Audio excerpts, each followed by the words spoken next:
Olá pessoal, saudações rubro-negras, começando mais um podcast Confraria Flamengo. Falar hoje de Flamengo e Botafogo da Paraíba, jogo da volta da Copa do Brasil no Maracanã, onde o Flamengo, com time em reserva, conseguiu passar com facilidade pelo Botafogo da Paraíba, né? O Felipe Luiz vai a campo com time reserva, como a gente já imaginava, de titular só Pedro e Gerson.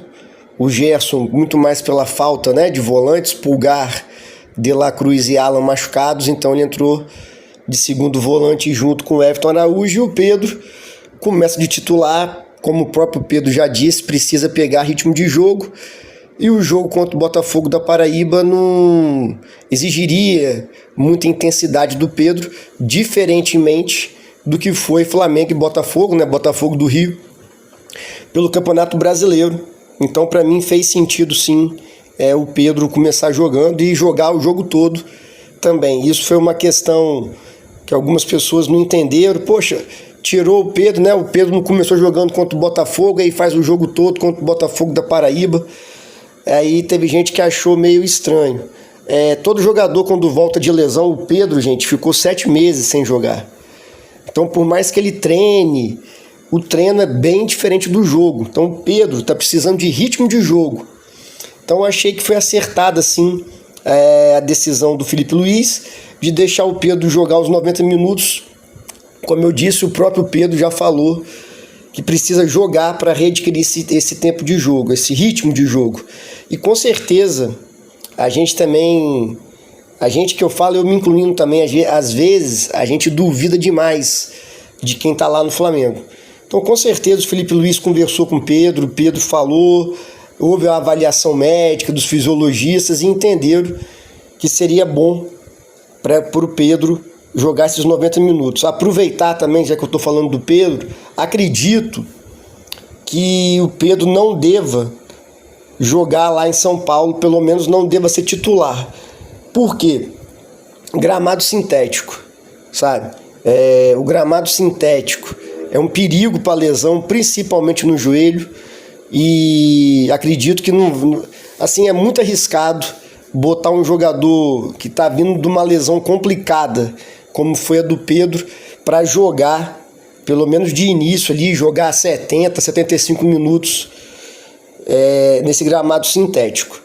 Acho que faz sentido também essa explicação que até eu vi algumas pessoas falando sobre isso, acho que na transmissão falou, e eu não vou me lembrar agora, mas eu vi também um jornalista falando sobre isso no Twitter e achei interessante. E não tinha pensado realmente de que o campo do Palmeiras, infelizmente, aqui no Brasil é permitido, com o aval da FIFA, diga-se de passagem, é o campo sintético. Então, não sei se vale a pena correr o risco do Pedro, né, jogar muitos minutos e, Deus me livre, acontecer alguma coisa lá na operação dele. Mas falando especificamente do jogo, é uma coisa que eu sempre falo e vou falar de novo, a importância do gol de bola parada. O Flamengo consegue um gol de escanteio aos 4 minutos, né, a bola rebate ali, o Danilo bem colocado faz 1-0.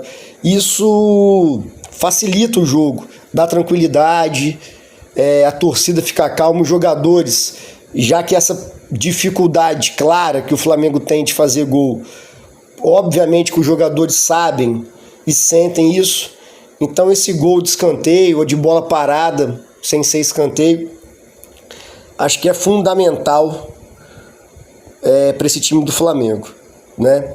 Então o Flamengo faz 1-0, qualquer expectativa que o Botafogo da Paraíba tinha de tentar jogar por uma bola, ficar fechadinho, ali meio que vai por água abaixo, e logo aos 6 minutos o Flamengo faz o segundo gol. Uma boa jogada do Danilo. O Danilo qualifica muito a nossa posse de bola e é muito inteligente. Ele pega a bola, tem espaço, muitas vezes o Léo Pereira não faz isso, assim, tem espaço, tem 10, 15 metros que dá para o zagueiro avançar em velocidade com a bola para confundir a marcação adversária. E é isso que acontece, o Danilo avança, dois jogadores do Botafogo vão para cima dele, abre espaço, tem o cruzamento, o Cebolinha desvia e o Pedro, que faz gol de tudo quanto é jeito, faz um gol de oportunismo de centroavante, domina com a esquerda, bate com a direita, Flamengo 2-0 e o jogo dominado. Obviamente que o Flamengo sente, principalmente das poucas vezes que o Botafogo da Paraíba conseguiu um contra-ataque ou conseguiu atacar a gente, falta um entrosamento natural, já que esse time nunca jogou junto e provavelmente nunca mais vai jogar junto. Os mesmos jogadores que entraram ontem, né, contra o Botafogo da Paraíba, um jogo atípico, contra um adversário de Série C. Acho que a partir de agora na Copa do Brasil os adversários vão ficar mais difíceis, não vai dar para entrar com um time reserva, como foi o caso de ontem. Aí depois o Flamengo faz 3-0 com o Varela, uma boa inversão de bola do Gerson para o Varela domina, essa bola gira rapidamente para a esquerda, o Ayrton Lucas, que fez um bom jogo, acha o cruzamento na segunda trave, o Varela domina e faz o gol. Flamengo 3-0, o jogo já definido. A gente toma um gol de contra-ataque, né? Inclusive no intervalo o Danilo falou que não pode tomar e tudo mais, mas assim, nem vejo como um erro grave para crucificar ninguém. O Botafogo da Paraíba conseguiu um contra-ataque, a defesa do Flamengo estava alta, desprevenida, um bom lançamento do jogador deles, o Henrique Dourado dominou. A falha que tem no gol, para mim, é do Matheus Cunha, saiu lá fora da área, sendo que tinha uma cobertura ali, o Danilo estava próximo, acho que o Ayrton Lucas também, e o Henrique Dourado não é um jogador que ia dar um tapa na frente e sair correndo, nunca teve velocidade, não seria agora com 34 anos que ele teria. Então acho que o Matheus Cunha poderia ter esperado, né, ver se a defesa do Flamengo conseguiria fazer a cobertura, ou esperar o atacante entrar na área para tentar defender a bola. Então eu acho que ele saiu fora do tempo, meio atabalhoado, mas também falta de ritmo de jogo. O goleiro, assim como qualquer jogador de linha, tem que estar com ritmo de jogo. Então 3-1, mas jogo definido.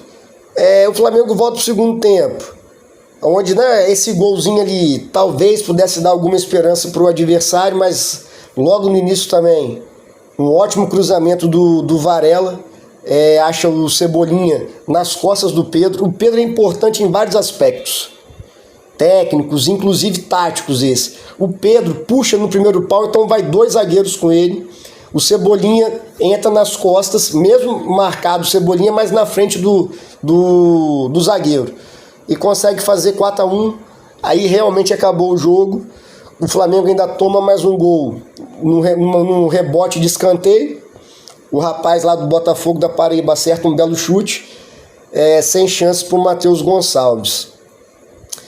O que eu acho que o Flamengo precisa melhorar por exemplo, ontem era um jogo contra um time da Série C, que lá na Série C estava 6 jogos sem vencer. Então assim, não é um time bom.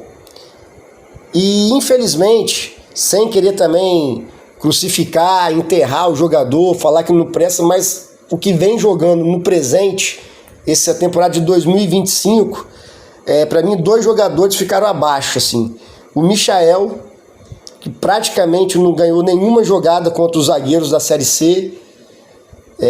Nas vezes que ele conseguia passar, ele fica meio perdido com a bola, infelizmente. Acho que nós não vamos conseguir ver boas atuações do Michael pelo que ele não vem jogando. E outro que ficou abaixo para mim, que poderia ser um jogo para ele jogar bem, foi o Matheus Gonçalves, sabe? Acho que a gente sempre vem esperando uma oportunidade para o Matheus Gonçalves. Até um tempo atrás eu achava que ele poderia ser o reserva do Arrascaeta nesse elenco do Flamengo.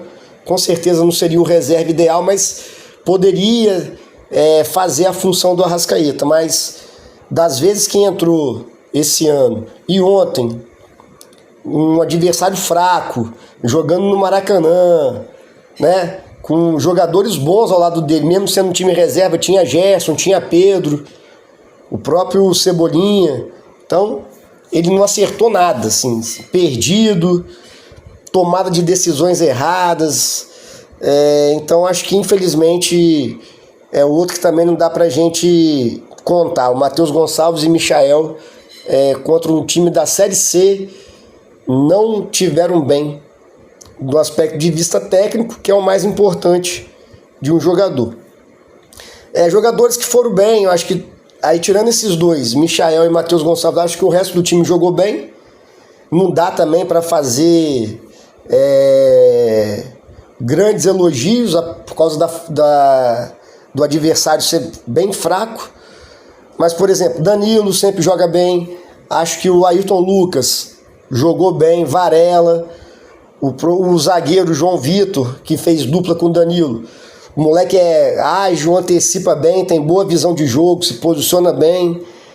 Então, acho que no geral, o Flamengo, os jogadores que entraram, aproveitaram a oportunidade que tiveram. Teve a volta do Lohan, que pode ser importante, desde que jogue bem também. Tá jogando bem no Sub-20, né? Felipe Luiz desceu ele pro Sub-20. Tem jogado bem o Campeonato Brasileiro, Sub-20, por isso que voltou lá pro time profissional. Então tomara que o Lohan, que tem muito talento, eu acho que é inegável, mas acho que também tá na hora do Lohan mostrar todo esse talento no profissional. Espero que o Felipe Luiz dê chance para ele. Eu acho que depois do jogo de ontem, espero que ele esteja na frente do Matheus Gonçalves para entrar no time. Porque aí também, assim, uma coisa que eu até já falei, no geral do futebol brasileiro, a gente tem a mania nas categorias de base, quando vai pro profissional, o menino na categoria de base, ele é meia, camisa 10, por exemplo. Aí chega no time profissional, vai jogar na ponta. Não só no Flamengo, no Palmeiras aí o destaque do Palmeiras, que já foi até vendido pro Chelsea, joga muita bola, o Estevão. O Estevão lá no time profissional é ponta. Na categoria de base era camisa 10. O Lohan sempre foi meio de campo, camisa 10. Aí no Flamengo, dificilmente ele consegue jogar nessa posição. O Matheus Gonçalves também, na categoria de base, meio de campo. No Flamengo ontem jogou de ponta direita, assim.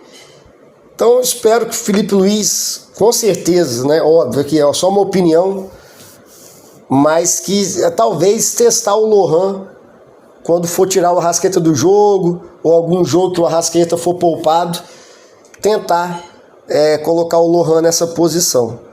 Mas no fim, foi um jogo protocolado do Flamengo, descansamos algumas peças, né? O Gerson teve que jogar, como eu disse, devido a muitas lesões dos jogadores que podem fazer essa função ali, Alan, De La Cruz, Pulgar. Em relação ao Pedro, já disse, acho que foi importante ele jogar, com certeza, foi uma conversa da comissão técnica com o jogador. O Arrascaeta entra, faltando 20 minutos. Também ouvi muitas críticas sobre isso. Porra, o Arrascaeta não jogou contra o Botafogo pelo Brasileirão, aí vai jogar contra o Botafogo da Paraíba.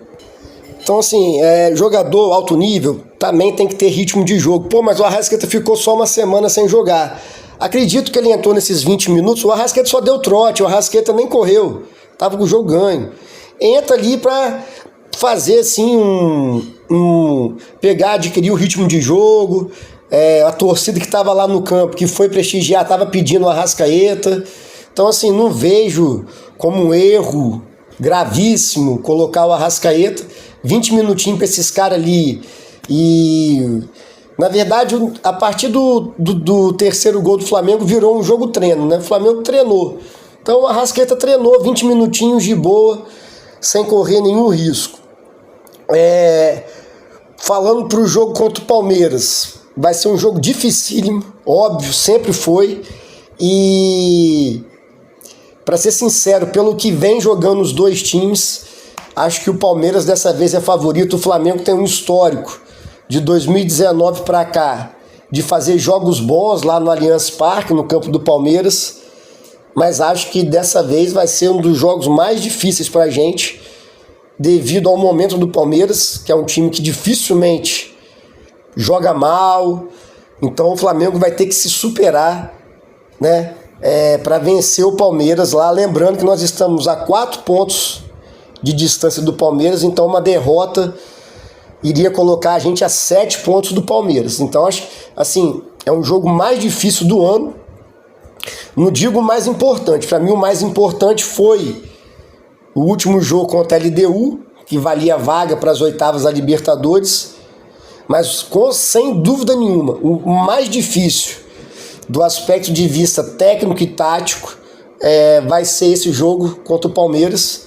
Espero que o Flamengo entre ligado, atento, e que, né, eu acho que o jogo contra o Palmeiras vai passar num aspecto assim: o Flamengo vai conseguir fazer os gols nas oportunidades que vai criar, ou vai conseguir criar oportunidade, sabe? Nós vamos ter que entrar com o Luiz Araújo, que nem entrou ontem, provavelmente vai ser titular. O Bruno Henrique também, que não entrou ontem, provavelmente vai começar de centroavante. Então, assim, acho que o Flamengo, na oportunidade que tiver, tem que fazer o gol, porque acho que nós não vamos conseguir criar muitas chances contra o Palmeiras. E o Palmeiras é aquela coisa: provavelmente o Flamengo vai ficar com mais posse de bola, vai rondar a área do Palmeiras, 2 ataques do Palmeiras e eles fazem um gol. Então, acho que vai ser um jogo bem difícil nesse aspecto.